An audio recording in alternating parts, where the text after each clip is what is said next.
speech I'm about to give today is a speech I've tried to give 5 times. All 5 times it's been cancelled at different universities. So one time I was even given in prison to stop me giving this speech. The most recent time was York University. I was invited to give a speech on free speech, ironically. It was cancelled. Because it was cancelled, I've been invited here today by citizens of York who still want to give me an opportunity to have my free speech. So today I'll give the discussion that they tried to stop. And to the people who tried to stop it, rather than going to 250 students in York University, this will now be played to hundreds of thousands of people around the world. You failed.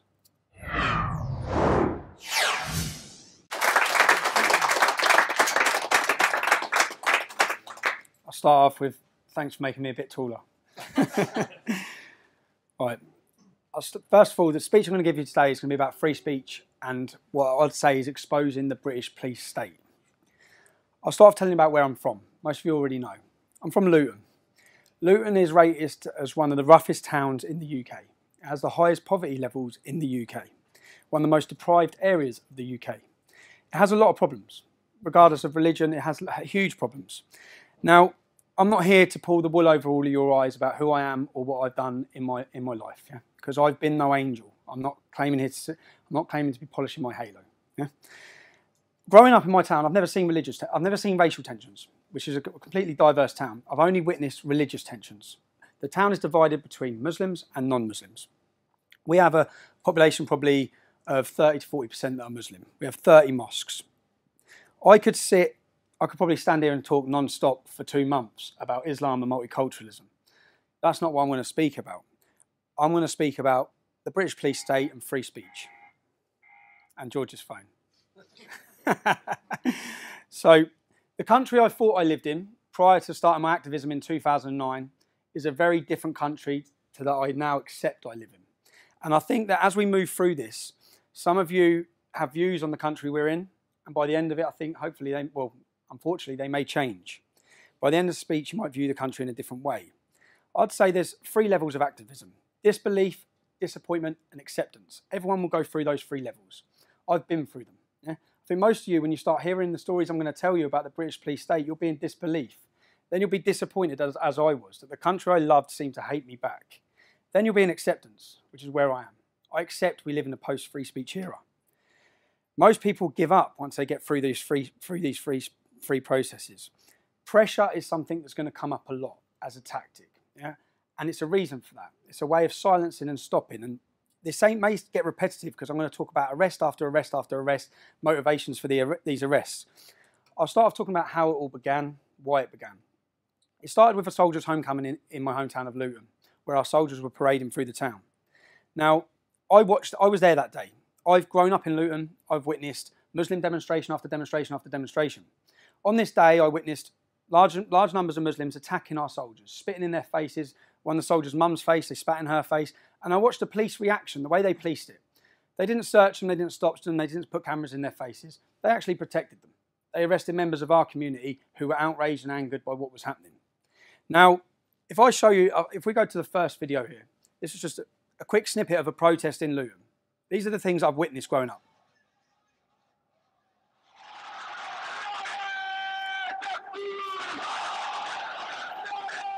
This is thousands and thousands of Muslims. And the reason why I'm doing this is to show you the comparison of why we felt angry. These men, many of them have got faces covered, some have got balaclavas. Translated, what they're saying is about killing the Jews. Yeah? Killing the Jews. Marching through the city centre, kill the Jews. Okay? No opposition from police. Nothing. So, in response to the soldiers' homecoming parade, I organised a demonstration in support of our armed forces. Now, the police tactics on that day, bearing in mind I've seen the way they police their community, we were kettled, we were stopped. There'll be a little video here now. Hands in pockets, feet. I remember having to take my shoes off in the town centre. The police locked us. They locked our community in. My auntie had to piss in the street. She had to urinate in the street because they kettled us in for 3 hours. Now, these are tactics that would never happen to Muslims. It would never, ever happen to them. They would not use this against them. So it became more at the start about equal rights and unfair treatment. That's what really electrified everyone, was how are we being treated like this? My friend this day, I have a friend called Isaac, his picture, a little black lad called Isaac, lost his front teeth, a police officer on a horse, walked past, and there's actually a video of it, went past and smashed his teeth out. All we're trying to do is support our armed forces. So their tactics from day one. So when we've done this first demonstration as the United People of Luton, straight after that, police raided 14 houses. One of the houses was mine, my mum's house. This was the first time, there'll be many times, this is the first time they went to my mum's house. They went on public order charges. Now, if I stand here and scream, yeah, they can arrest you for public order offence. That's all it was. They fabricated these charges. They went to 14 people's houses. They picked people from each estate, pretty much, yeah? And that's a tactic to install fear. When they went to my mum's house, we had another demonstration planned a week later. I wasn't at home. I've stayed away until the next demonstration. I've gone to the next demonstration. The Home Secretary then gave banning orders for all protests in Luton for 3 months. The 14 people that have been arrested, the police gave bail conditions. You're not allowed to enter Luton Town Centre 24 hours a day, 7 days a week. This was the first time I'd witnessed fraudulent cases against people in order to restrict bail conditions in order to limit their freedom. Yeah? This was the first time. So after the second demonstration, I contacted the police to hand myself in. Obviously, you've raided my mum's house. I must have broke a law. You want to see me. We don't need to speak to you anymore. So they didn't need to speak to me because the Home Secretary had given them powers which they were literally just trying to give us via bail conditions anyway. These tactics work. Do they scare people? Yes, they did. Even my close friends at the start, yeah, Tommy's been arrested. Everyone's been arrested. It puts fear. And we had a third. That was the second demo. We had a third demo planned. On the day of the third demo, there's a lot of problems. It was all getting highlighted to the whole country what was happening. We had a third demo planned, but we cancelled it. My cousin Kevin that morning, Kevin Carroll, many of you may know him. Kevin was about 40 years old at the time. 6 o'clock in the morning, he's been raided.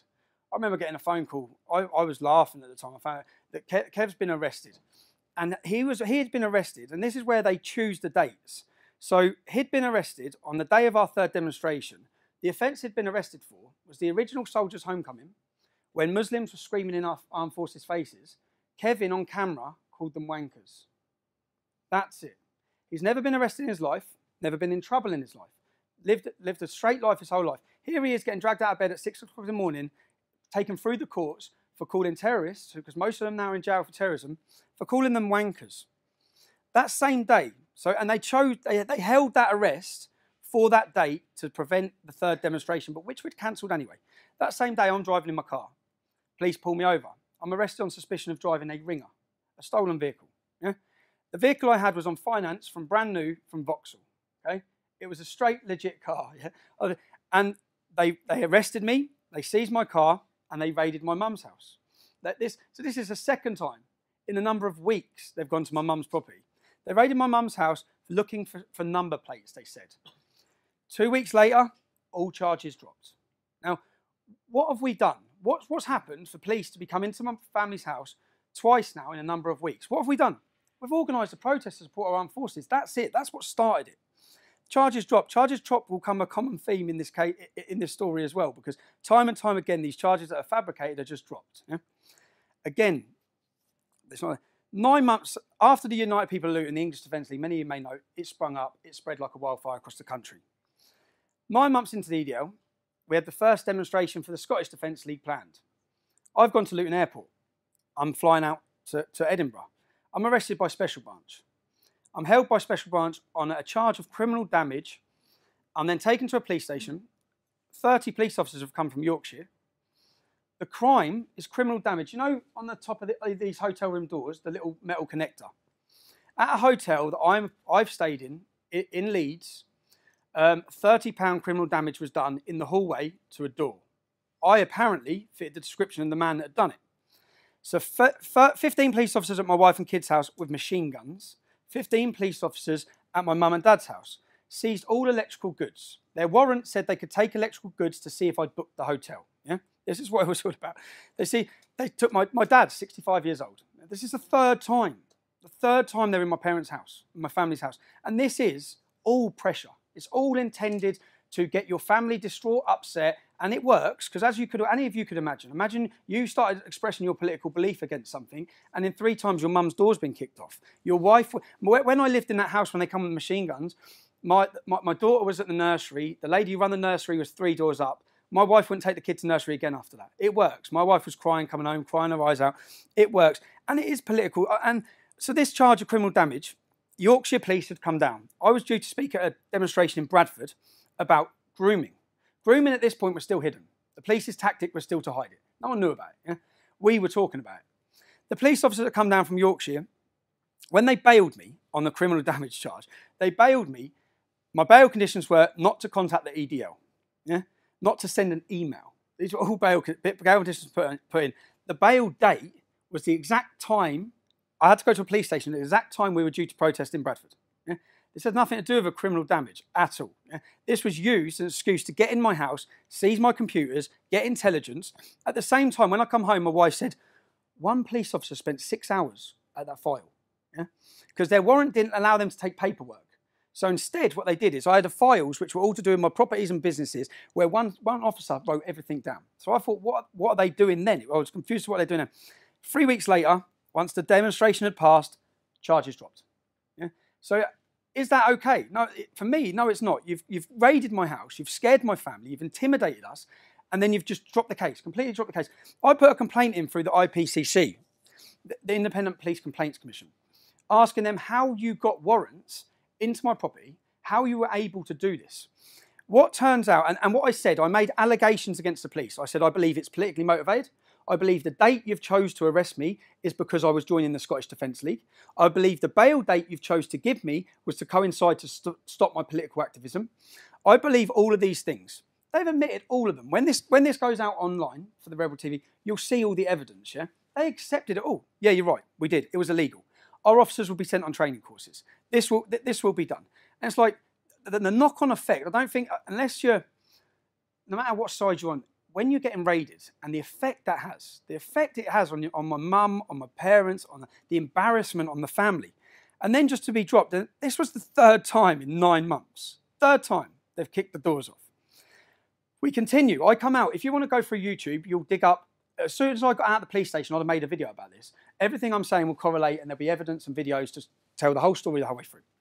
3 months later, boom, my door goes in. 6 o'clock in the morning. By this time, I've become publicly known and a target. People want to kill me for what I'm saying, for speaking the truth about Islam.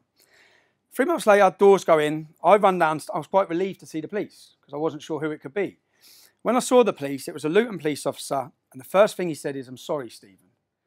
I said, "Don't be sorry, you've got your orders." He said, "We're taking your wife." And I'm even getting emotional if you think about it. So they arrested my wife, who was 6 months pregnant at the time. I'm getting now. Sorry, I'm embarrassing. Yeah. She was 6 months pregnant. She went for an 8-hour interview.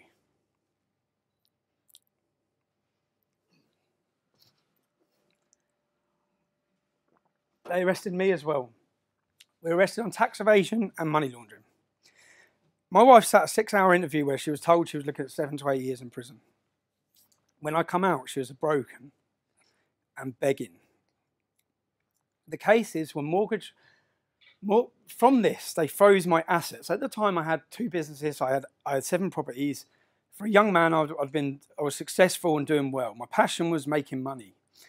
But then the reality for me was it didn't matter how much money we make or how much we want to move into nice areas. The problem will be left to our children for the next generation if we ignore it. What have I done? This is the 4th time of arrests. What have I done? I've started speaking about Islam. That's it. What have we done? What has my wife done? She's done nothing. Now, we were rebailed. My wife answered bail and so did I every 6 weeks for 3 years. And every time, so waiting all the time for the case, waiting all the time for the charge. They closed our businesses. They put us on a restraining order that meant you're allowed £250 a week to live on. Now, if you spend over that £250 a week, you get 18 months in prison. These orders were brought in to deal with terrorists. They were being put on us for speaking about terrorists. I'll be honest, out of everything I've dealt with over 8 years, this was the most difficult thing to deal with because it was something getting punched, getting aggression, I could deal with that.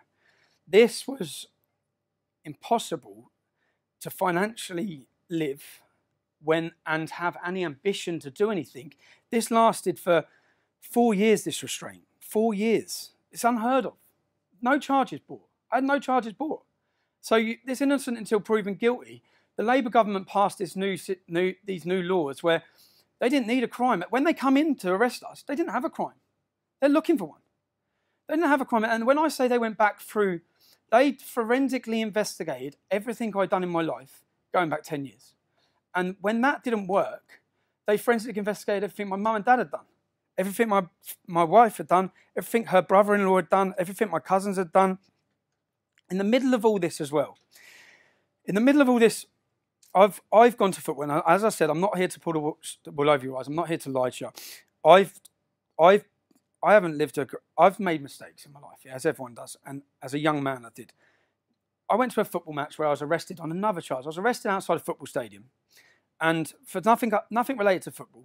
And I was that charge was subsequently dropped. When I answered bail for that charge, they said that I swore outside the football stadium. 2 police officers said I swore.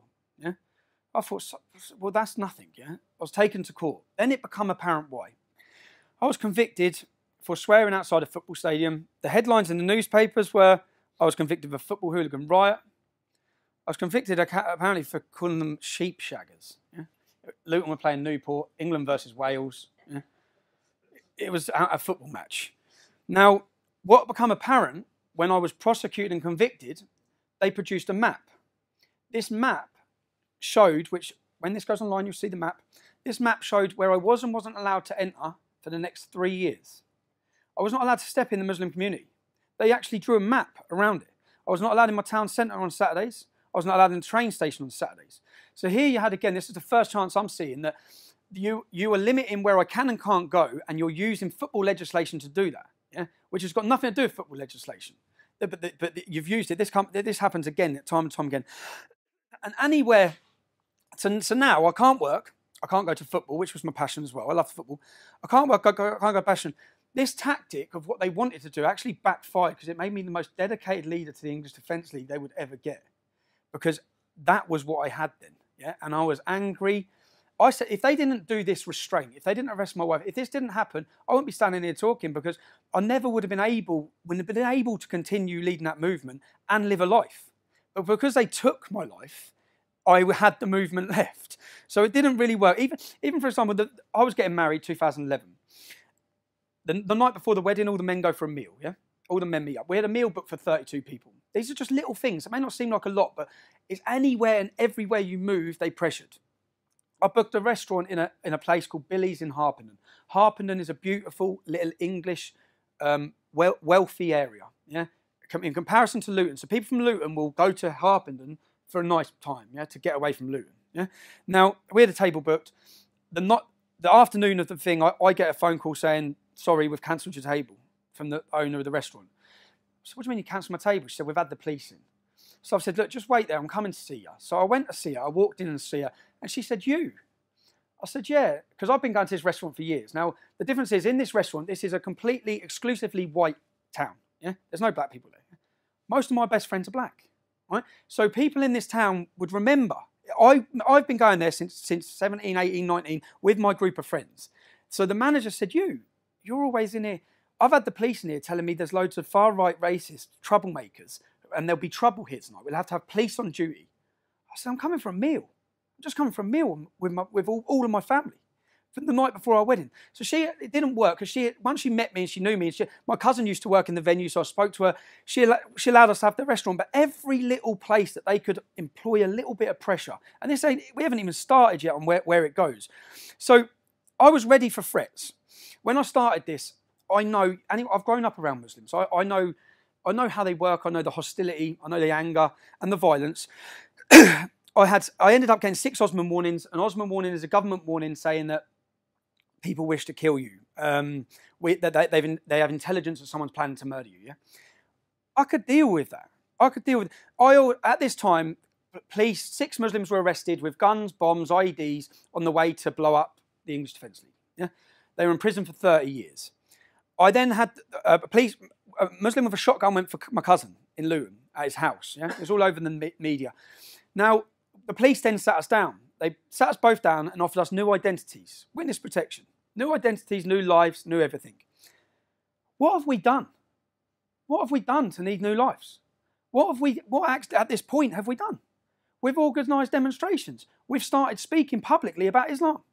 And here we are with 6 government warnings to kill us, terrorists in jail, and now getting offered new identities. Part of the new identities where we'd have to give up what we're saying, never say it again, change our place, even move us country, the police were talking. Yeah, this is all pressure building, all pressure in it. Now, just before this, in 2010, what they managed to do as a government, as a plan, as a state, is make our voice and what we're saying a fringe extreme element. That's what they managed to do. Yeah? That's what they were trying to do. In 2010, I had a meeting set up with the 3rd biggest PR company in the world who had contacted us, who had meetings set up in New York to meet members of Congress. So I flew to the airport, I landed at JFK Airport. I was arrested as soon as I landed. I was held for 6 hours. I was told straight that the British had asked them not to let me in. Now, why don't they want us let in? Because our message may go mainstream if we're set with influential people. They're managing, no one who's influential in this country will sit with us, will listen to us, will talk with us. The political correctness is that powerful. It's a different story in the States. If we're talking the truth, a politician will sit with you. So that's where we were at. We were going to meet members of Congress. They stopped us. 2011, I thought, and the whole way through this, to be successful or to get anywhere, we had to be prepared to do 2 things, get killed and go to jail. Because if we weren't willing to do that, then no one would have listened anyway, because no one would have heard what we're saying. So 2011, I decide, I know I'm not getting in America, so I think I'm going anyway. And I think I'm morally right to go. And I'm going with a warning to America of what's happening here. I go. I get in on my friend's passport, insanely enough, on September 10th. I get home. 6 weeks later, I'm arrested by British police. I'm remanded, instantly remanded, into Wandsworth Prison. Now, in comparison, there's one Muslim in the UK who has used their sibling's passport twice to try and join ISIS. I didn't try and join ISIS. I went to New York for 2 days. If I'd have known I was going to get 10 months in jail, I'd have gone for at least 2 weeks. But I ended up getting imprisoned, and I spent 22 weeks in solitary confinement because my life had gone so chaotic. I was neglecting my family. I was English Defence League, English Defence League, English Defence League. That's it. Yeah? And then I had a chance and a time to think about the effect it was having, where we were going, what we were doing. The movement changed on the outside whilst I was in prison. I'd fought for years to keep far-right elements out. They were welcomed back in. I then had a time to evaluate. I'd made a decision during that prison sentence. And the reason why I talk about this prison sentence is because to get around their laws, because you're only allowed to spend 28 days in solitary confinement because of your mental health issues. Yeah? What they did is every 28 days, they moved me from one solitary confinement prison to another. So I went from Wandsworth to Bedford, Bedford to Woodhill, Woodhill to Wandsworth, Wandsworth to Wayland, to get around the laws for what they were doing. Yeah? Now, when I was in Woodhill prison at this time, for me to walk from here to there, for me to get taken out of my cell, they locked the whole place because they were fully aware he'll get killed. Yeah, because our prisons are like radical training camps for Muslims. Now, I had a visiting room where my wife would come and see me. I was the only man in it. It was twice as big as this. I felt like Hannibal Lecter. Yeah? But I felt safe. Which is what mattered. I felt safe because I knew no one was going to get to me. I then come out of prison. I've made the decision I'm leaving the English Defence League. Lee Rigby's killed. Lee Rigby's murdered, which changed everything again for me. It changed everything for me to think, now we need a reaction, okay? And I organised a charity walk. Now, you'll see the footage now of the... Some of you would have already seen this. We'll see the footage of the charity walk. Get back. Arrest him for assault. Arrest him for assault. Arrest him for assault. Arrest him for assault. Arrest him for assault. That's all. Listen, we just been... You've got to get these 2 numptins. How come he hasn't been handcuffed? How come he hasn't been handcuffed? How come he hasn't been handcuffed? If we do in the year 2013 in London. Mike, look, we've been arrested on Armed Forces Day doing a charity walk. Yes, this is year 2013 London. Okay, come on, mate. Because we want to walk. Unbelievable. We were doing a charity walk at that time for this darling Amelia May. The police the night before the charity walk come to see me. They come, Scotland Yard police officers come see me in Luton. I met them in Luton and they sat down and said, we don't want you to walk through Tower Hamlets. Now, my charity walk was going from A to B, a straight line. I said, why not? They said, because of the Muslim community. I said, what about it? They said, well, the mosques. I said, I walk past 8 mosques every Saturday to go to football in my hometown. We're sitting in a Muslim restaurant. I met them in a restaurant called Imak Grill, which is a Muslim-owned restaurant who I went to school with a kid, full of Muslims. I sat there like, look around you, this is where I live. What are you talking about? And they would rather you went around. You'd rather me take a, 10-mile detour? Because there's some Muslims there. I said, that's my capital city. For me to get to A to B, are you telling me I can or can't?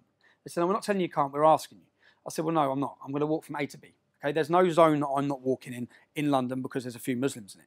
So what it turned out is that the Muslim leaders had come out publicly and said, we don't want him walking through our community. Now, some people, this would sound far-fetched and amazing to. I'll go back to another story. So in Birmingham, we were holding a demonstration. Now, I read online that a Muslim had hit a police officer with a brick and he'd been arrested. I then read on one of the Socialist Workers' Party websites, chat forums, that 200 Muslims with the imam had turned up to the police station and they'd told him they better release him. And I read that the man was released without charge, yeah? Now, I didn't believe it.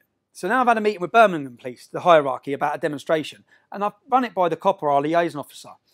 And he said, yeah. I said, what? What, you let him go? And he said, well, look, we have to weigh up a situation, Tom. Yeah?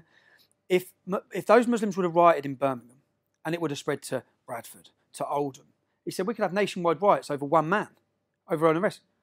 I said, that's insane. I said, so who's in charge of the law in Birmingham? Is it you or is it the imam? I said, it's the imam. It's not even you. So when you see this, if I'd have walked through Tower Hamlets, they've already been warned. It was in the paper. They've been warned by the leader of the East London Mosque. We will not control the youth. Yeah? They've been warned of a riot.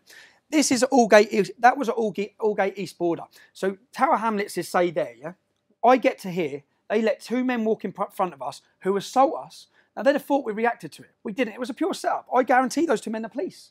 They worked for the police. They'd done that to then arrest us. I'm then arrested. Now, this is where the collusion comes up. The Crown Prosecution Service are supposed to be independent from the police. So the police would arrest you, gather the evidence, put it to the Crown Prosecution Service. They decide if you're arrested. Now, you can watch the long version of that video. We are walking, we get attacked, we are then arrested. Right? Now, you've already been wrongfully arrested. We're charged. I'm then charged by the police, taken to court 3 times. Why? Because as soon as I was charged, the police gave me bail conditions not to enter the borough of Tower Hamlets. I spent over 6 months not being allowed in the borough of Tower Hamlets. The minute those conditions were released, what I said is that the police are creating, at this time our argument was you're creating a Sharia zone for people who oppose Islam. You're creating a zone that we're not allowed to walk through. And as soon as my bail conditions were off, I said, I'm bringing the English Defence League to Tower Hamlets. Yeah? But in response to it, I organised a demonstration to go to Tower Hamlets. The Home Secretary, our now Prime Minister, they imposed conditions saying we weren't allowed in Tower Hamlets. We went to the High Court. Even at the High Court, the police put the charges against myself. We went to the High Court, and their argument was, which they admitted in court, we're not worried about the English Defence League. Yeah? What we can't control is the reaction waiting for them. So what we're going to do is we're going to limit your freedom, what you can say, where you can protest, when you can protest, because mob rule works. Yeah? Unfortunately, it works. They're going to smash everything up. They're going to write, we can't do that. I'm then arguing, it become an argument about the police. I'm then arguing the police saying that after this demonstration, I'll come on my own and protest in Tower Hamlets if I want to. I won't bring the English Defence League. I'll come on my own. Straight after that demonstration at Aldgate East, I was arrested. I was arrested and charged because my speech went 6 minutes over the allotted time. I was then given bail conditions not to enter the borough of Tower Hamlets. So all of these tactics of keeping cases going, of fraudulent arrest, is all to limit where you go and what you're doing. Right, I'll show you another video now. So I had, bearing in mind, 6 weeks prior, Muslims have been arrested in a car with guns and bombs on their way to kill and target us. I get a phone call from my family saying there's a car full of Muslims following us. Yeah, and my family would have been spotted. I took my kids to a party in Luton. I walked in the party, I saw the ginger convert, Roger Ibrahim Anderson. He calls himself Ibrahim Anderson. I grew up with this kid, yeah? He's now in jail for ISIS terrorism. Now, I walked in, I saw him. He was on his own with his kids. I'm with my kids taken to a party. I looked, nothing happened. I thought, sound, he's with his kids, I'm with my kids. 10 minutes later, when the other dad said, mate, you need to look outside. I've looked outside, there's about 60 waiting up. Big bearded mullahs, So then 6 of them have come in. I've gone into the kitchen when they've come in. I've given my kids to the woman and say, look after my kids. I've gone into the kitchen. I was trying to find something to protect myself with as they come in. Police have come from everywhere. Yeah? So from this, they've seen members of my family. Yeah? They're then following the members of my family weeks later. I get a phone call saying that they're following this. So I said, oh, I'm on my way. So I'm in town. I jump in the car. I'm racing 100 miles. I'm racing as fast as I can to get to the road. I come screeching into the road. When I come screeching into the road, they're all standing outside. And then you'll see a video now. You'll hear the Muslims are all there. Play the video. It's hard to see because it's on old camera. You can see all the silhouettes up here. They're all shouting, come on, come.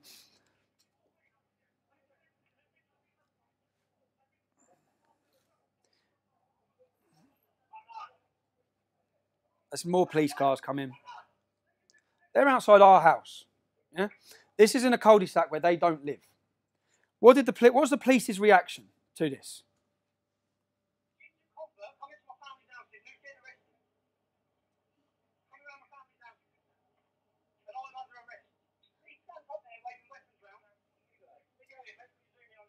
They arrested 3 of my family. I was held for 36 hours. They got an extension. Now, I'm thinking, 6 weeks ago you caught someone on guns and bombs. This is the same group, yeah? What were they coming to do? What did they have on them? So I'm sitting there thinking, I wonder what you found. I get through to my police interview and I ask the police officer, what did you find? Straight away, what did you find? What did you find? She went, what? You haven't even searched them, have you? You didn't even search them. Have you arrested them? They were not arrested. They were not searched. In the end, there was about 20 of them. We were held. Now, this just shows the pure double standards and lesson. And when she said, why would we have searched them? I said, I told you, they had weapons in their hands, standing on the grass. That's how blatant they are. Yeah, they don't care. They had weapons in their hands. And they said, well, we didn't know that. I said, I know there's a video because my neighbour was videoing it. I know there's a video of me telling you that. Yeah, they went and raided the house looking for the camera. They went to the neighbour's house. They went to the neighbour's house. So I come out, make all this public. Next, so bearing in mind, when they arrested me and my wife, we've been on bail conditions for 3 years. I'm charged. They didn't charge my wife. I'm charged. I'm charged with tax. I'm taken to court. Their whole case of why they've done this, they say I owe them £137,000 tax. That would mean me not paying tax on about 300 grand, wouldn't it? I did have a business that was turning over quite a bit of money at the top for those few years, yeah? It took 20 minutes in court for me to produce, for the evidence to be produced. I owed them not a single penny. Bearing in mind, they've closed my businesses. They've destroyed my shop. They've destroyed everything we're doing. And then within 20 minutes, we got not guilty. After this, I'll explain the mortgage case. I then had a mortgage case where I was charged with mortgage fraud. Between me and my wife, we had 7 mortgages. What they did is when they had nothing against me, after 2 years of my investigation on me, they started targeting my family all around. Cousins, they've done the nans, they've done one of my family members for not paying tax in 2006 on things sold on eBay. Yeah? Everything and anything they could find. Yeah? My brother-in-law was charged. His case was that he got a mortgage, self-certification mortgage. Any of you bought properties, you'll know. Years ago, it was encouraged. You're encouraged to say you earned more, really, as long as you put a big enough deposit down. Now, my brother-in-law bought his first house. Bearing in mind, when we were arrested, this all happened 5 years before. The house was bought. It was sold 9 months later. The mortgage company were paid. No one lost a penny. Yeah? This was the mortgage fraud they arrested my brother-in-law on. But they tied me to it because I'd lent him a deposit at the start. Yeah? So this was the case. This was the case. Now, at this time, you have to understand that I have many family members who have good careers, good jobs, and good lives, yeah, within my family, who were terrified. Yeah? Terrified of being involved in a court case, a huge court case with me, because that would mean they're exposed as related to me, and they become a target. Now, this tactic was working perfect for the police because this is a pressure tactic, and it worked. I went home with family members crying, who are crying and begging, like, this is your fault. And I said, you're letting them win. This is what they want. This is why they're doing this, yeah? Now, I've had a not guilty on tax. The minute I got the not guilty on tax, the mortgage is the next week. The first thing they did then was my wife, who's been on bail for 3 years, they said, set a date in court straight away, set a date for Jenna to stand trial. So I'm got not guilty on tax. They had no case. They then set a date a week later that my wife's going to go into court. So no one knows what my wife looks like. You all just have to look online to see what response I get when I walk around our hometown. Yeah? My wife doesn't get that because no one knows who she is. So it's a bit of security for me is that she walks down the streets with the kids and it's all right. Yeah? So I've managed to keep it like that. I live two separate lives. I've had to go home and say, Jenna, you're on trial next week. Yeah, the 3 years you're on trial next week. The media's going to be there. There was Muslim and far left organisations sitting in the gallery waiting. Yeah, the date's just been given out, and this is all part of their game or part of their tactic. I view it all like a game of chess. So I think, what are they doing? What's next? What's their outcome? What are they doing? That night, I went home. I told my wife, "You're in court next week." 4 o'clock in the morning, and because I've filmed everything 4 years. I had someone covering me at the time. The cameraman comes straight to my house. Police come to my house at 4 o'clock in the morning, counter-terrorism. They said, you've been named in a list to be killed at all costs by Al-Shabaab. Al-Shabaab are a terrorist organisation who 6 weeks prior had done the Kenyan shopping mall massacre. Yeah. So then my wife, who's going to have to go to court next week, yeah, I have to say, terrorists are going to kill us. Terrorists want to kill you. They want to kill me. All of this. And then I'm questioning, have I been named? Or is this part of the pressure? Because they've got no evidence on me. I'm walking on this case, yeah? But they've got little stupid bits of evidence for tax and irregularities against 5 or 6 of my family. Yeah? So I know the whole time, which I kept saying to my family, when I get to court, this isn't about you, it's about me. Yeah? I'm getting offered a deal, I know I am. So, and again, my views are my views. They're not my wife's views. They generally are not my wife's views. She despises it. So I get to court. I say to my wife, I walk into court, I'm offered a deal. Plead guilty to these charges, we drop the family. Yeah? The charges they wanted me to plead guilty to would have resulted in 5 years in prison. And again, all of this is documented through documentary makers, which will be coming out soon, is I walk outside and I ring my wife. I say, look, I've been offered a deal, I'm getting 5 years, but don't worry, everything's dropped against you, blah, blah, blah. My wife's crying hysterically, saying, please don't, 5 years is too long. Bearing in mind, we know I haven't done it. We know what this is all fabricated in order to get in a position. So I go back in and refuse the deal. I say, I'm not taking the deal, because 5 years is a long time as well. It's a long effect on my kids, and at the time I'm weighing it all up. They then swear the jury in. They swear 3 Muslims in on my jury. 1 PCSO. So I'm sitting there thinking, how can you have a PCSO as my jury? Yeah. 1 PCSO. I'm ready to go through the trial. Just before the trial stops, they stop it. Stop.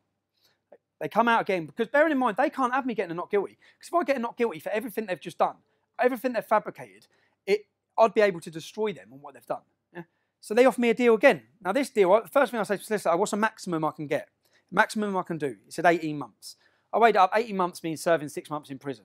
I'm taking that straight away, and they're leaving everyone else. So I say, give me an agreement. I want it in writing. When this goes online, you'll see all the written agreement. Yeah, the written agreement was, we will drop the case against your wife. We will drop the case against Neil, which was another relation. We will drop the case. We will not take proceeds of crime, which means all the assets they've had frozen, my properties, will be released back to me. Now, I took that deal, so I went to jail. I got 18 months. Bearing in mind, what the crime was that my brother-in-law filled a mortgage form out wrong. The mortgage company didn't lose no money. No one lost no money. I'm then taken to Wood Hill Maximum Security Prison. That's one of the worst prisons in the UK, where it houses some of the country's most prolific Muslim terrorist extremists. I'm took there for this. Someone's filled their form out wrong. As soon as I get there, the difference is that when I was in there in 2011, 2012, when I was in there on solitary confinement, as I've said, they locked the whole prison to get me from A to B. This time, I'm just put straight on the first night centre. So straight away I'm thinking, well, this ain't right. I'm going to get killed here. The door opens. It's a Royal Marine, an ex-Royal Marine who's now a prison officer. And he said, when we come to get you, do not leave this cell. Your life depends on it. Yeah? I went, all right. Shut the door. Half hour later, my door opens. He's there with 2 other men. Yeah? You're going B-wing. I said, I'm not going anywhere. Yeah? He stepped straight in. If you don't go, I'm going to arrest you. So he was giving me a way out. I said, arrest me then. Yeah? He arrested me, took me straight to the way you get arrested. You go to the block. Yeah? Took me straight to the block. When he's talking to me, he said, you know where they were taking you? I said, where? He said, you know the 6 that are in for planning to kill you, that got 30 years? I said, yeah. He goes, they're putting you with them. He goes, Rach, I've got the name. I don't think I put the name in my book. The woman who, because I checked who made the decisions afterwards, the woman who made that security decision to put me there, like even that screw that told me, he said, she'd have been done for corporal manslaughter. Yeah, she would have got done because you'd have got killed. But you're dead then. Yeah? So there's no help. So the next day my solicitor's come to see me. This is in the prison. So I've gone to see the solicitor. I've sat down with my solicitor. Afterwards, there's a waiting room like this. The door's open on the waiting room. I've seen the beards straight away. I got locked in the room. Yeah? I got locked in the room and violently beaten up and battered. The Sun newspaper run a headline saying, like it was funny, Tommy gets done. Yeah? Tommy gets done. And it was Muslim. So I lost my teeth. I was beaten up. And they're supposed to be, that cannot happen. There has to be a duty of care in prisons for prisoners. You're not allowed to put, if someone's from one gang and someone's from another gang, they're not allowed to be near each other. Yeah, that's what they do.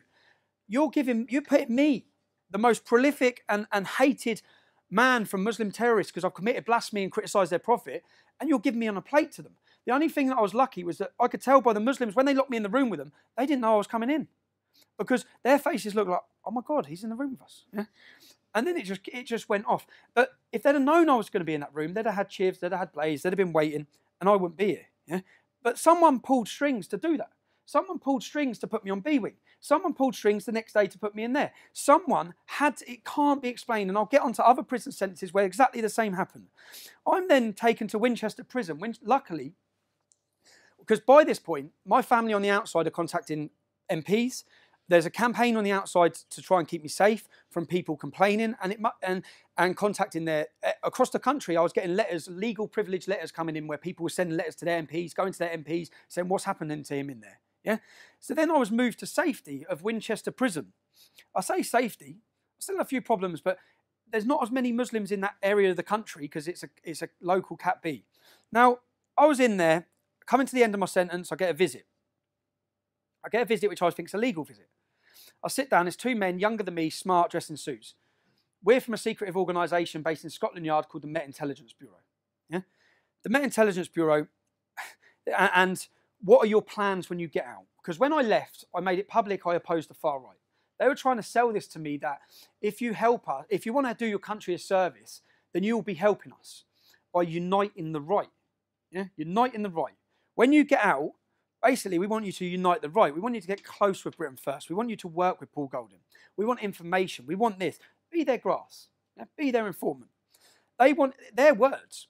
We want control of the anti-Islam reaction. So if there's a terrorist attack, they want control. They want to stop any, which we are going to see in this country, unfortunately, they want to stop any far-right attacks, yeah, by uniting it and having their man at the top. Yeah? So I said, so hold on. I shouldn't be here. You've terrorised me to stop me leading the EDL. A doesn't know what B's doing, yeah? And now you're asking me to help you. I said, and stupidly, they said, well, what are your plans when you get out? And stupidly, I explained, you've froze my assets. Now, when I get out, luckily, I've had 7 properties. Yeah? I had them when I bought them all when I was young. The market went well. They were in loot, and I think like last year they went up 20%. I've been lucky. When I get out, I'm selling the properties. I'm getting back in the building game. That's what I'm doing when I get out. I said, you will not hear me talk about Islam again. Because that's how I felt at that moment. Being in prison, away from my kids again, away from my wife, I thought, I've done with this. I'm done with it. I then get out of prison. I'm walking out of prison, I get a licence. My licence conditions, bearing in mind I'm in jail supposedly for mortgage fraud, my licence conditions are not to contact the EDL. So EDL got to do with a mortgage fraud. That is the clear, and again, all of these things will be put into the video. It's clear that this was a political case. It's clear that everything that's happened is political. I then say to my probation, my friend Paris Okai, he died of a drug overdose at this similar time. Yeah? And I wanted to go to the funeral. And for this funeral, there would be 1 or 2 people going that were EDL. Now, if I associate with EDL, I'm recalled. So I said, there's going to be EDL people there. You can't go. I said, I can't go because I can't. It's mortgage fraud. This is the thing, the little things. So I've then rang my solicitor because my assets, which I've agreed already in a legal documentation that I signed to go guilty, that you're releasing all my stuff. Yeah. I then contact my solicitor and say, I still can't use banks. I've been out of jail a number of weeks. My assets are all still frozen. What's going on? My solicitor receives contact from the police, and I've got the letter saying I now have to pay them £325,000 or I do 4 years in jail. Yeah. And I said, how can they do that? Because what they're saying is they opened up a proceeds of crime criminal lifestyle investigation. But I've pleaded guilty under an agreement that wouldn't happen. Yeah? Because otherwise I wouldn't have pleaded guilty because you didn't have a case. At this time, we will not charge Jenna Lennon. At this moment, charges will not be brought against Jenna Lennon. At this, that was the one word, at this time. So that was at this time. We're no longer at this time. I'm like, What? So you can now you're trying to take. So they've added up the equity in the properties, and we're taking it. That's it. So we're taking it to court, and we're taking it, or you do 4 years in jail. I get a phone call from MIB, who saw me in jail. Yeah? Agree to work with us, Tommy. This financial problem goes away. Yeah?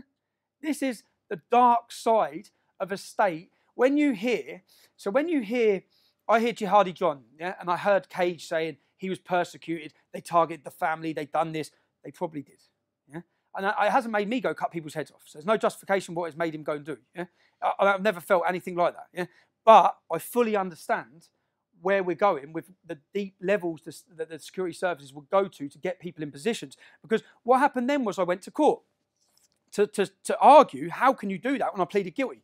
The judge actually sided against the police on $325,000. He then decided to take $125,000. I walk out of court. I'm contacted by the police straight away. The court order's been given. I've been given a legal documentation. I've got to pay 125 grand. We'll make it so you pay £1 a month. You'll never have to pay that money. Yeah? I said, I'll pay the money, man. I'm selling the house. Piss off. It's not happening. Go away. Yeah? What they thought was they'd had me in checkmate position, yeah? Where I ain't going to want to give them 125 grand. I'm going to give them information or agree to work with them. Never happening. That's why I said I'm not going to be anyone's bitch or grass. It's not happening. I've actually got now, thanks to a donation campaign that was put up recently, I've had a country's top QC go through this case. I've got it in black and white documentation, which will soon be put to the courts, that everything they did was illegal. That the money they took off me was impossible to do. Yeah? If it's any consolation, I've been told, the judge, the prosecution, and the defence all got it horribly wrong. Well, that's a mistake. That's not a mistake. You got me in a position where you had me, where you thought I'd work for you. This is where it gets worse. I'm then driving in a car, and all of this again, I've got the documentations, I've got the interview tapes. I'm driving in a car, I'm pulled over, three cars block me in. You're arrested for burglary. Burglary, house burglary. House burglary. Now, many things I've been or done, or people would assume with me. Yeah? Burglary? I'm then bailed, and at the time, I'm trying to work this out. I'm out of jail a month. I've got another 8 months left on licence. And I'm thinking, when you're on licence from prison, if I fail a drug test, yeah, for your arrest on burglary, they drug tested me. If I'd have failed the drug test, I go straight to prison for 8 months. So in my head, I'm thinking that's what this is about. Yeah? I then get released on bail. I get home. My wife says, Winchester Prison's been on the phone. You've left property there. So I get the number. I've still got the number. Yeah? She gives me the number, 0207. I thought, that's not Winchester, that's London. I ring the number. Tommy, it's Ollie from MIB. Yeah? The predicament you're in. I'm not in a predicament. He said, you are. He said, because if you're charged when you answer bail in 2 weeks, you're going back to prison for 8 months on recall. Yeah?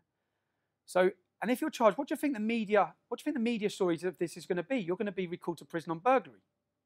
I was, to be honest, I cried my eyes out. I sat there and said, what am I meant to do?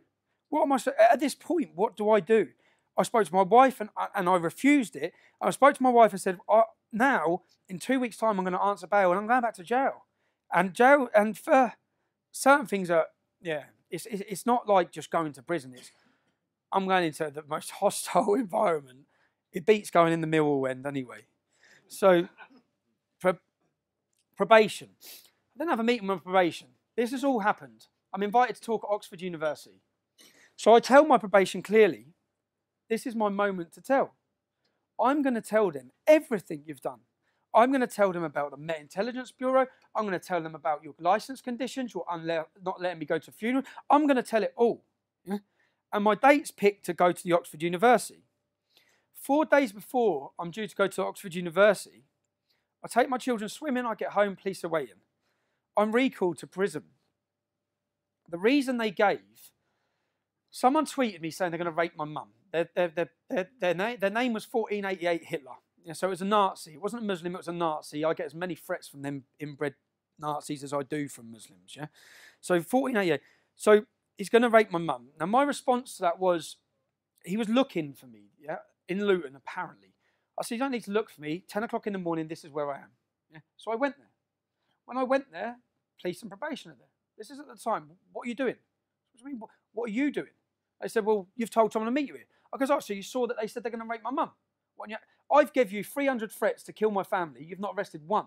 Why am I going to come to you? I said, I'm not going to wait till someone turns up at my mum's house. If you want to find my mum's house, it's quite easy to do, yeah, through the system. So I've gone there. So I was warned that she said, you can't be doing that. I said, well, you need to do your job then, yeah? They then used that. They held that. 4 days before I'm due to talk, I'm recalled because I sent that tweet.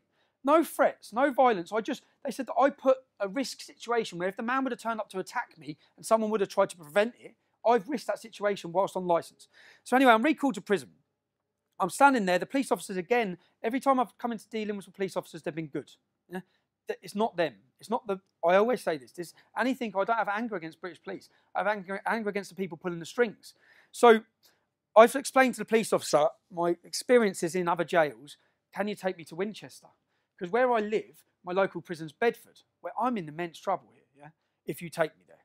So he's rang the probation. This lady, Sue Bowman. He's rang her up. She said, nope, it's all sorted. He's going to Bedford. So I've been then taken to Bedford prison. I've walked into Bedford prison. I've looked at the first reception man. Remember, this is my local prison. I've looked at the man. I said, have you got a brother called Mark? And he did. Mark, I knew his brother just by his face. I said, I know your younger brother. And then he went through the system. So he's looking on the system at how many Muslims are on which wings and how long they're serving. Because that's a big difference. If I get put on a prison wing with Muslims serving 28 to 30 years, they're going to kill me. If I get put on with some doing 6 months, I might get in a fight. Yeah?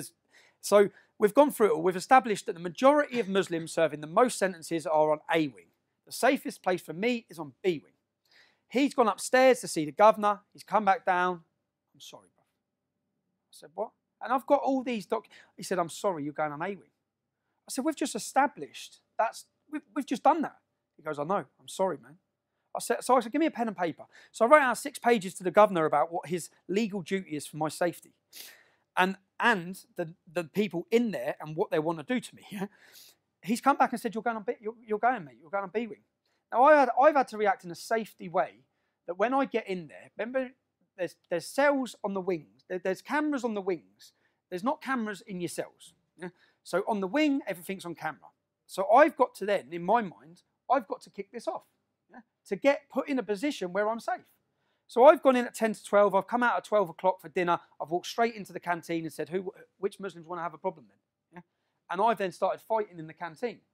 And if I hadn't done that, I'd be getting it in my cell by 10 men. Yeah? Because I should not be in that position. And bearing in mind, I'm on a 28-day recall. So I'm then put in there, and I've come out. So I've then been arrested. I've got all the paper, put on solitary confinement. I'm safe. Yeah? I'm getting out of here. I'm seeing my kids. Right? I come out of prison. I sit down again with the probation officer, who I know that she's the counter-terror lead, and that's who's dealing with me. Yeah? I had to see him once a week. I had a friend who'd done manslaughter, who was seeing his probation officer once a month, and I'm like, oh, why have I got to see mine once a week? A mortgage form was filled out wrong. Now, Oxford again. What they didn't realise is I've arranged to talk at Oxford again. So when she sat down, I said, I'm talking at Oxford in 2 weeks. I said, and you just added longer time to my speech about what you've done. Now, 4 days before it, I dictaphoned the conversation. They come to my house again. And she come to my house and said, if you speak about Islam, if you speak about the Quran, if you speak about Muhammad, if you speak about the police, you're going back to jail. So I went, all right. I said, I'm still doing the talk at Oxford. Yeah? Now, if you watch my speech at Oxford University, I come out and say, the speech I wanted to give you, I've not been able to give you. I can't give it. Go dig it up. I said, what I'm going to talk to you about today is my life. And I didn't mention Islam, didn't mention the Quran, I didn't mention police. Yeah? Because I wasn't allowed to. And I said, that's free speech. And you can watch and see that at the start of my Oxford speech. And I said, yeah. Now, after this, I'm due to talk at the House of Lords on the 22nd of July. 22nd of July. Room booked. I'm giving a speech at the House of Lords about this. Yeah? I've managed to get a friendly acquaintance in there who's going to let me tell the story of free speech, let me tell the story of the police state, let me tell this story. 8 days before I'm due to talk at the House of Lords, guess what? I'm arrested. I'm taken to Luton Police Station. A fat police officer, huge, come in and said, we can work, we can help you, you can help us. I've done this for counter-terrorism. I know I've got 8 days left of my licence. Yeah? 8 days. So in 8 days, you can't do anything. So I don't care. Yeah? Do your best. You've got 8 days. I'm sitting in Luton Police Station. I'm taken to Peterborough Prison. I'm not even given the reason why I'm recalled. I'm taken to Peterborough Prison, And again, this is when I come out of prison each time. I come out of prison, so I'm not going to break any laws. No, I'm not going to get in trouble again. I'm not going to do anything. I'm not going to put my children through this again. And here I am twice in a situation again where I'm having to kiss my kids goodbye for something that I ain't done. And 8 days I'm recalled for. My license runs out on the 21st of July. Yeah? They held me past my license. They held me to stop me talking at the House of Lords. And this was all in the papers. It was all at the time. He's been recalled. And guess what happened when I'm recalled? So I'm recalled. I tell the prison when I get there, you know who I am, lock the door for 8 days and open it. Yeah? Because if you put me out there, we all know what's going to happen. I'm telling you, I'm in fear for my safety. Yeah? I'm telling you that. Right? That's what's going to happen. Put me straight on the wing. They put me on the wing with 4 Muslims who at the time, again, I've got all their names and the case that they were on. They cut a man's nose and ears off. They stabbed him to death. They're on the wing with me, 2 doors up. I walk out and I didn't go off my instinct. What I did in Bedford, the reason why I didn't go off my instinct, because I thought if I can try and ride this out for 8 days, if I do something like I caused trouble, I'm going to get longer. I want to get home. Yeah? I'm then standing on the wing and a white lad comes up to me, puts his hand over his mouth, he says, you're going to get done with boiling water. Yeah? In prison, they put boiling water with sugar, throw it in your face, it's called napalm. Takes your skin, takes your face off, yeah? So I said, all right, who's going to do it? There was a Somalian kid at the door. He said, the Somalian. I'm then looking, where's the boiling water machine? Where's the boiling water machine? I don't give the man a chance. Yeah? This was on a documentary called 24 Hours in Police Custody. I walk over, before he has a chance to turn around, I'm hitting him. Yeah? I'm not waiting for that moment. And I shouldn't be in that position because I've already told you that's going to happen. Right? I'm held. I explained the situation to the prison. I told you what was going to happen. We know what was going to happen. I've prevented it happening. Yeah, I'm released from prison. This is where it changes. Their tactics of targeting me for years, targeting my wife, targeting my mum. Change of tactics. Change of tactics now is the kids, in front of the kids. Yeah? So I then go on holiday, 2-week holiday for my wife and kids. I land at Luton Airport. The police are waiting at the airport. They arrest me in front of my wife and kids. Got 3 suitcases. They leave my wife there at midnight. I'm arrested for a racially aggravated attack on the Somalian who was going to do me with boiling water in prison. Yeah? I'm then prosecuted. And by this point, I mean, I've given up. I've given up fighting because they can do what they want and I know they can. Yeah?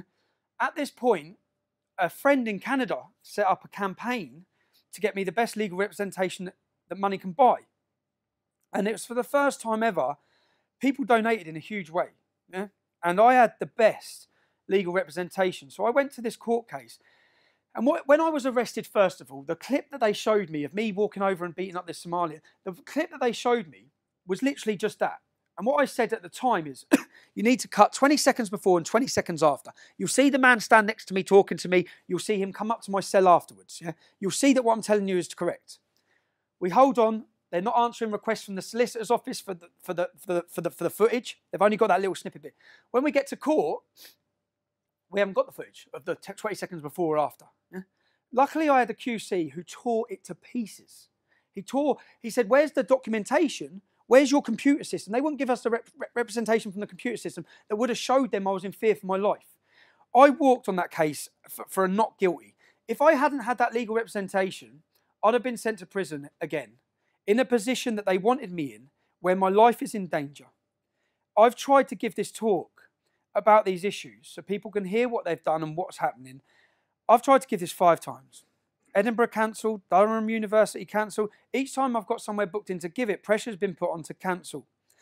Why? What have I done that warrants this? Again, that's what I'll ask. What is it I've done? I speak about Islam. I tell the truth. I'm honest about it. That change of tactics from my wife to then my children. You've had the arrest in front of my children. Now, my daughter was moving to the bigger school, yeah? So I had to sit her down in the summer and I had to tell her who Tommy Robinson is because she didn't know, yeah? She's never heard of the English Defence League.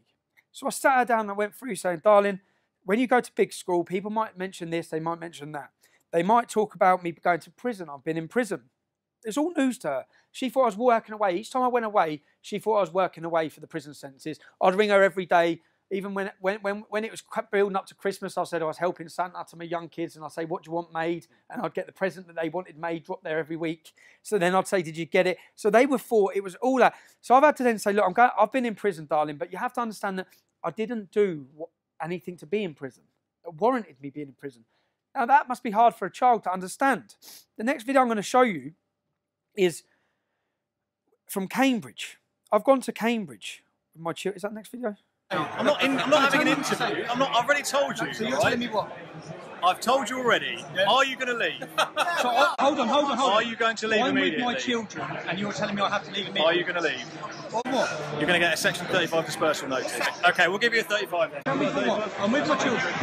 I'm with my children. Stop, get that thing in my face. I'm not being interviewed by you. Right. Tell me why. You tell me why. No, you'll get it on the form. It'll be explained to you. Tell me why I have to. I'm going to get a form down. Tell me why.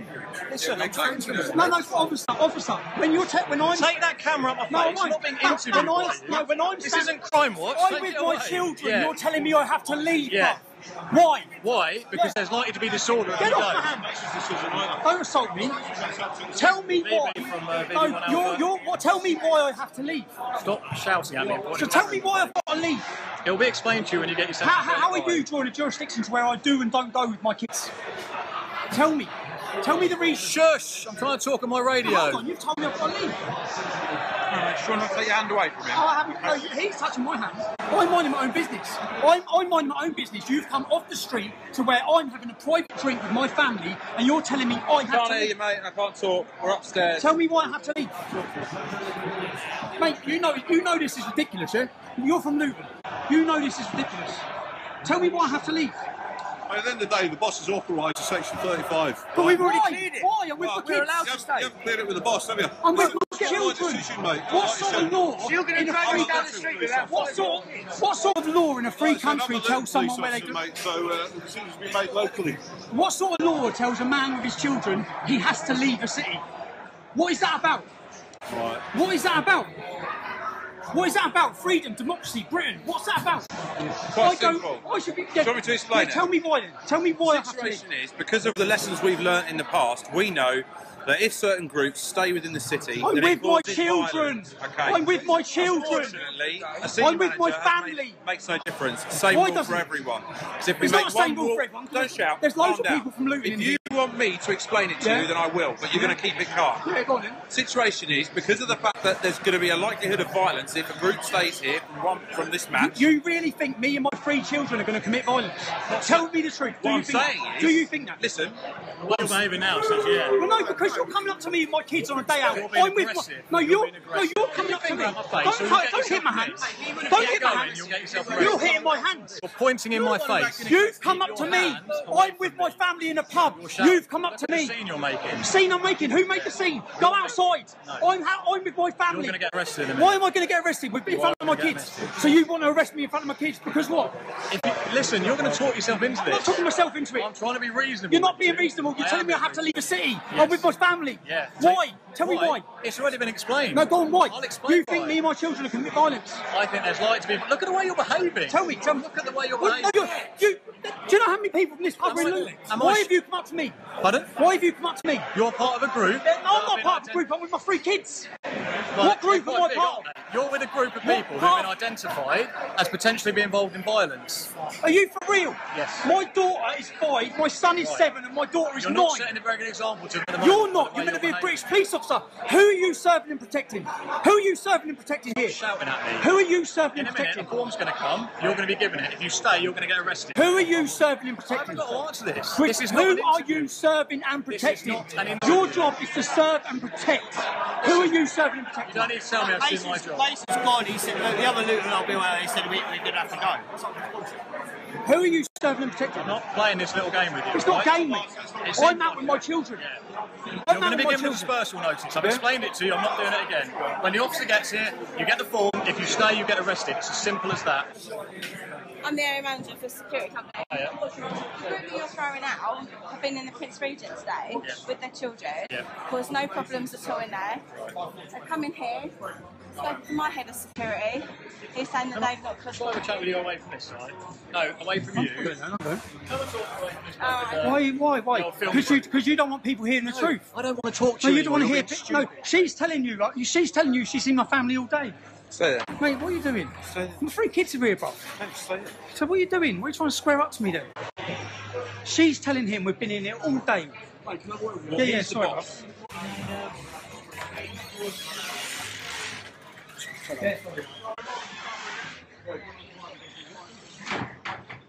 I've already said you're not been good as gold available. I know, but I'm not. That's my missus and all. Your missus, yeah. Fair play. Respect her. Because she's just told him I've told the cop that you lot have been. He's been sound as a pound, mate. You lot haven't been any trouble. I know. No aggravation whatsoever. Even your friends. I don't know if they were your friends at the time. They're not friends. They're not friends. But they've been no trouble either. We're not, girls, we're not getting forced to leave. We're not. You alright? Sit down. My jacket. Where's your jacket, darling? Spencer, where's your jacket? No, Mason. Oh you shit, left he's yours just in brought the the car. jackets down. Have you got his jacket? Do you think you can set a good example? Yeah, yeah. That's all. Poppy didn't bring No, he's looting. He I know doesn't he agree is, to it's us. embarrassing. Go get your jacket, Spencer. No, he's here.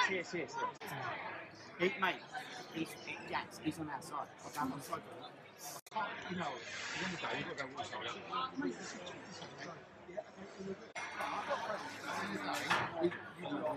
Guys, the one playing field.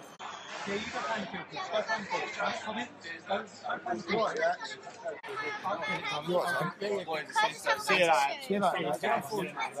Fucking bollocks, Pete. I will do. We'll have a beer next time. Yeah? Sorry for bringing the kids out. We're not allowed to. You know, I'm family with the kids. Thank you.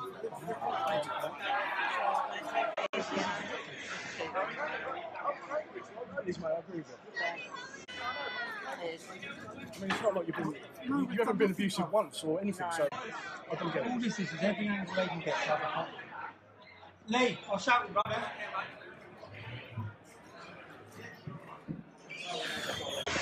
Am I getting the section 30? Section 35, yeah. I'm getting the section 35. Come outside, we give it to you now. Do you want to give the children a section 35? Pardon? Do you want to give my kids a section 35? No.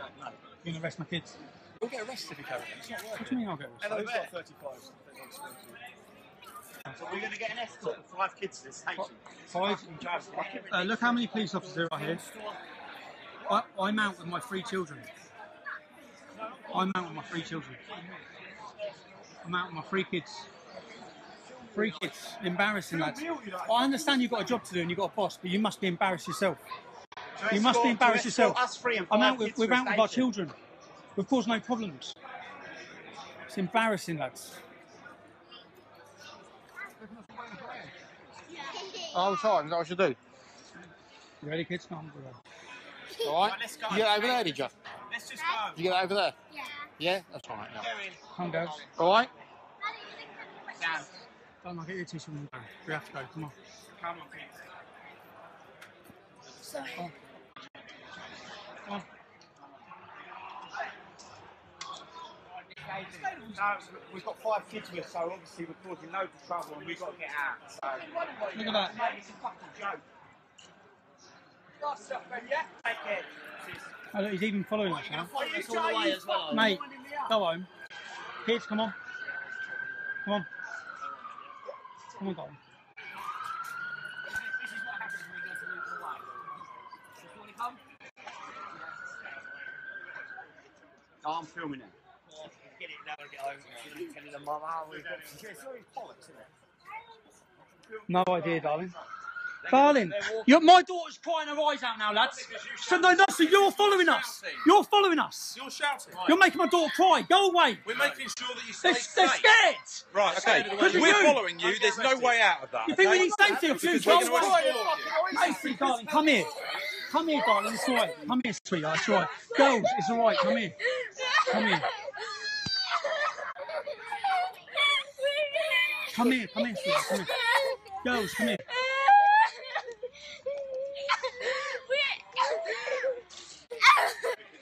You've terrorised my family.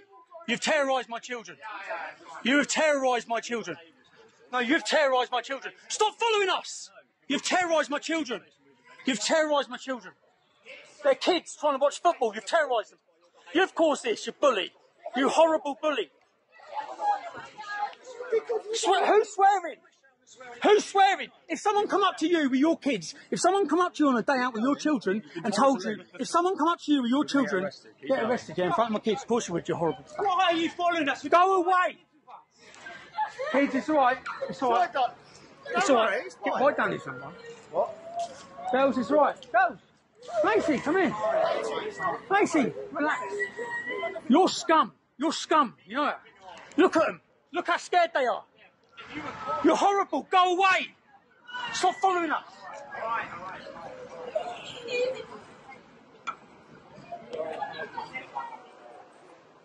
Oh, keep me down up here. Keep me down up. I can film you as well, mate. So. My daughter's crying her eyes out now, lads. So no, you're following us. You're following us. You're shouting. Katie. Katie, stop, come on. Come here, darling. Come here, sweetheart. I'm in a restaurant with 3 of my children, with my 2 friends and their children. Police officers have come. You can watch the longer version of that. The links will all be put online. They come in and said, we're ordering you to leave the city. Leave the city now or be arrested. In Cambridge.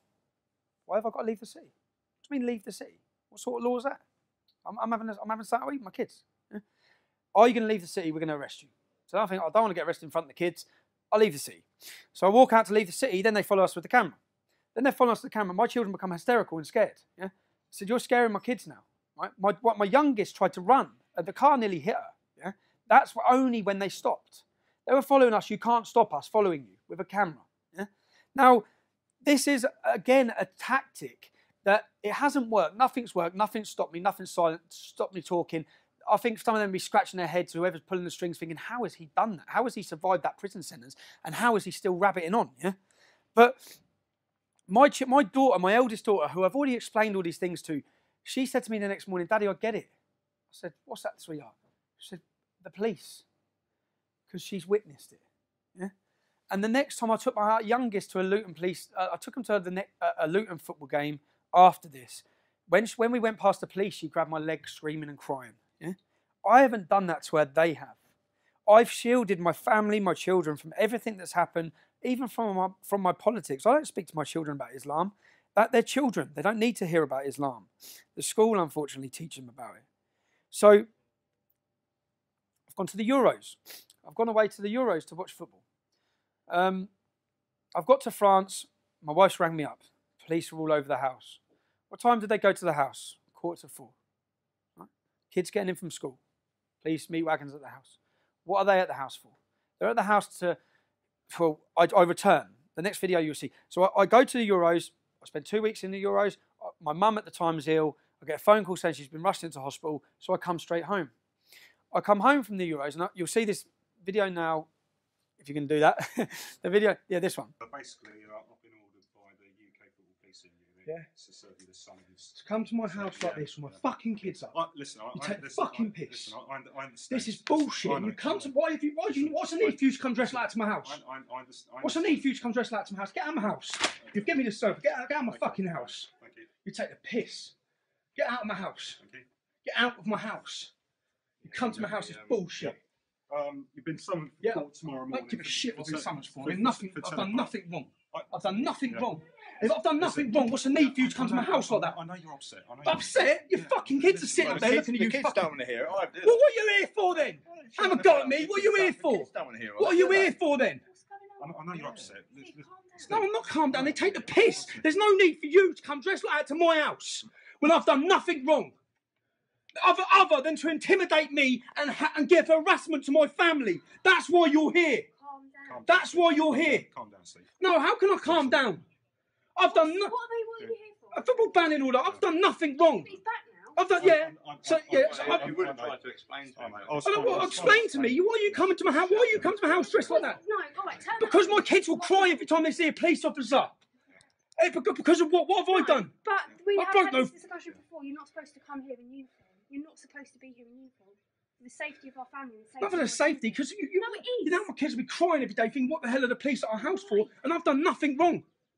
I've done nothing wrong. Steve, I'm only you could have come dressed like that and no one says a word. I'm only taking You can't go to court tomorrow. Now, I'm angry, yeah, about that when they come to my house.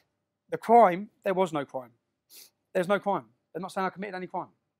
So they're coming to my house again. That's twice. So they've already been there when I was in France. They're there again to arrest me. They give me a court order for the next day. I go to court.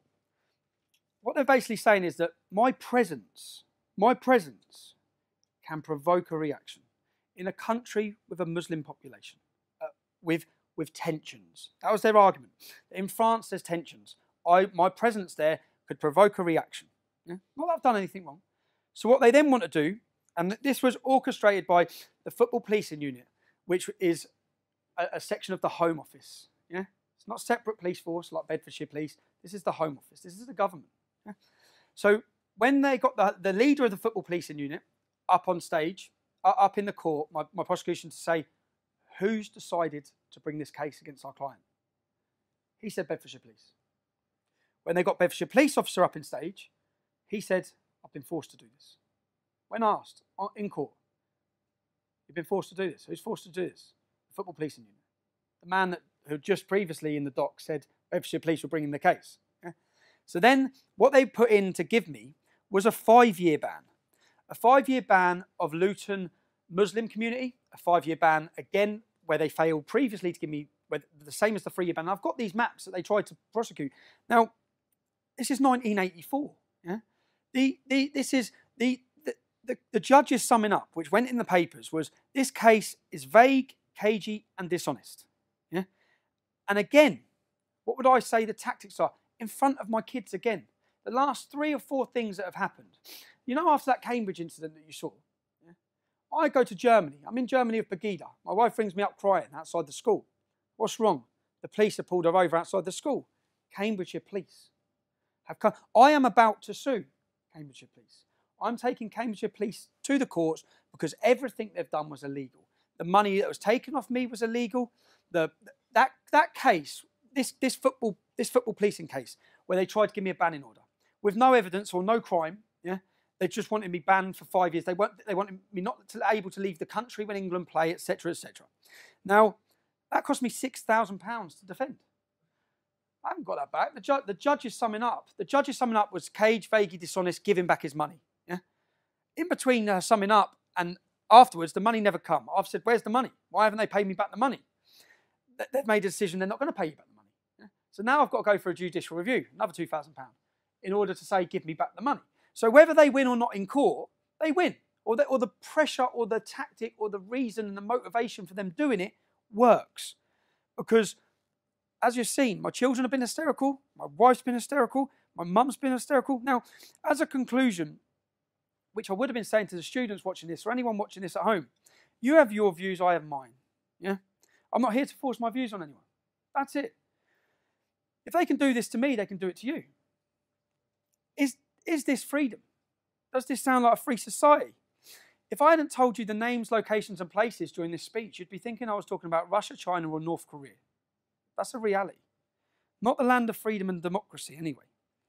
So just to recap on it, the pressure that the police state, which is what it is, the police state, the untold raids, the fabricated cases, the prison sentences, the constant non-stop harassment, the maps telling where you can and can't walk. What? And I've seen all this happen to other activists now. This isn't just happening to me. Yeah? What have I done to deserve that? Telling the truth. I've expressed my free speech. I've showed an opposition to jihad. And unfortunately, at a time we're at now, I've been proven right time and time again. Everything I said was going to happen has happened. Everything we predicted would happen. All the problems we've seen are now being seen on a national, international, global level. And to be judged, I always say history judges people.